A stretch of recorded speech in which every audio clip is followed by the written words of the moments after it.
Well, the other day I was looking for something to do in the evening, and my wife and I were scrolling through movies, and this one came up called The Shift, and I had never heard of it, didn't know what it was. I think it just came out a couple days ago, right? And I started reading about this, and I was intrigued. I had to go see it, so we went to see it that night. And The Shift movie is about this dystopian reality. This guy gets transported into another version of reality, another Earth that is very oppressive, not a whole lot of people, very thinly populated planet, very, very dark, and not a lot of freedoms, not a lot of rights. Everybody's walking around in fear. And I'm watching this movie and I'm like, wow, this is really what's happening in our reality. It's a really good example or representation of what we're going through. Now, not the shifting per se into parallel realities, even though there is some information and evidence, and we know that we're shifting constantly throughout our days. But the point in this movie that really hit home for me was this darkness being pulled out of your life, the life that you were living, the life that you thought was, quote, normal, and you're being pulled or transported into this world, this life that seems very, very dark. And the character Kevin in this movie had to navigate this dark parallel reality for a period of, I think, 5 years, being very closed off, trying to get back to his wife and his family. And it was so interesting because it reminded me very much of The Dark Night of the Soul. But even more than that, it reminded me of what society's been going through for the past 4 or 5 years. This darkness, this fear. And if this resonates with you, I mean, look, there's been days that I've had where it's like, it's so hard to find the light. It's so hard to see the light in the world. The news is so horrible. Everybody's talking about war, or everybody's talking about politics, just all of this polarizing stuff. And you feel like you can't really express yourself because it's just going to trigger so many people, right? So we have to go inside and we have to find the light within. And in this movie, this character, Kevin, actually did that over the course of 5 years.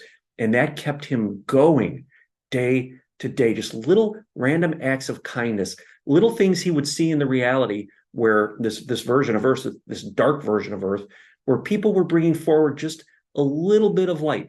And that was enough to keep him going. So it's like trials and tribulations are being tested. Do you believe? Do you trust? Now, not in a religious context, but for us in this ascension process, do we believe? Do we trust? Do we believe that we are healing, that we are sitting, and that the path is through the darkness to find the light? Are you looking or searching for the light throughout your day? Even though you turn on the news, turn on the TV, wherever you go, people are talking about war or talking about politics. They're talking about viruses, all of this stuff that's very low frequency, very polarizing. Are you able to find the light in the situation or in the reality? Are you connecting with your light throughout your day as best as you can? Because when you could learn to process all of this darkness, all of this dense energy, allow it to be for what it is, allow yourself to observe it, and just return to the light within as needed, you're going to be able to make it through to the other side. So Kevin was actually transported at the end of the movie into a new world with a new life that was just absolutely incredible, absolutely amazing. He finally emerged from this metaphorical dark night of the soul. And it was the signs, it was the light that he was able to perceive throughout the darkness that kept him going. And things turned out better than he could have even ever perceived. So that just really relates to the lessons that we're taking now as this darkness, this just thickness of this veil continues. And sure, there are times when it thins and we can access the magic. We have to hold those times, hold those moments, feel them, fully embody the magic that they hold to keep us going throughout. We're moving into unknown territory. This has never really happened before, right? We're ascending with our body. We're rising in frequency. We're taking our body with us. So nobody knows what it's going to look like. Despite what people think, nobody knows what this is going to look like. And they can't know because that is the actual journey itself. It is navigating into the unknown. The more we try to figure out what the future is going to look like, the more we're limiting ourselves. We're creating a very limited view, a narrow view of what's possible. We want to be open. We want to be expansive. We want to be able to allow the magic to come forward. We don't know what that's going to look like. We may not even have the ability to comprehend what that's going to look like because we don't have the consciousness at this point in time to know what that's going to look like. So whenever we try to think we figure it out or we know how this process, this unfolding, this shift is supposed to work, you're limiting yourself because you are utilizing or creating this image from where you are today, the level of consciousness where you are now. So it's important to learn to trust the journey, to get into the flow.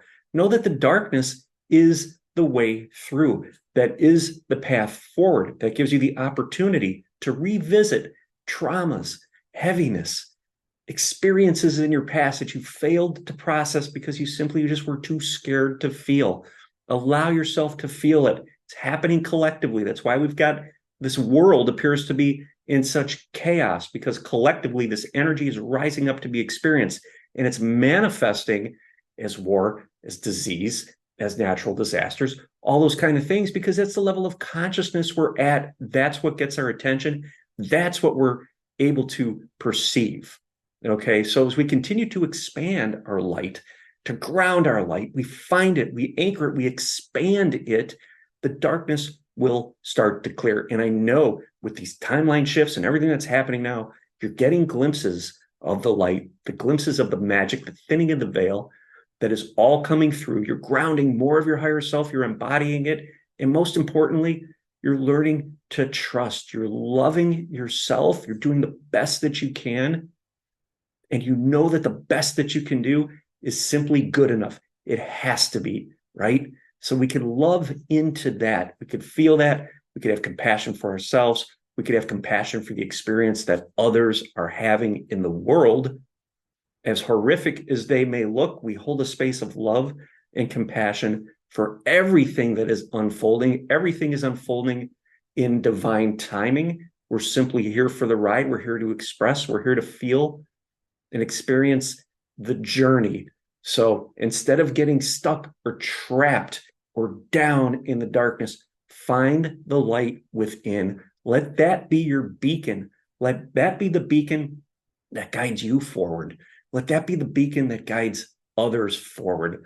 Look for those amazing random acts of kindness that are out there to be had all throughout the day that will make your light infectious.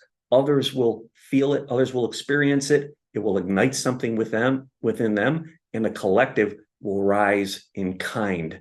We will get out of this period.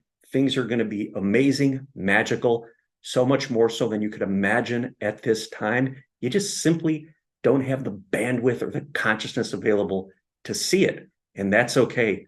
Let it go. Don't tie in to what your ego is trying to tell you is what the future needs to look like. Let's let it go. Let's trust. Let's embrace, feel the love, do the best we can in the moment, and sit back and enjoy the journey. If this video resonated with you, watch this one next. I'd be so grateful. And if you're interested, check out The Shift. It was a really, really good movie. Thank you.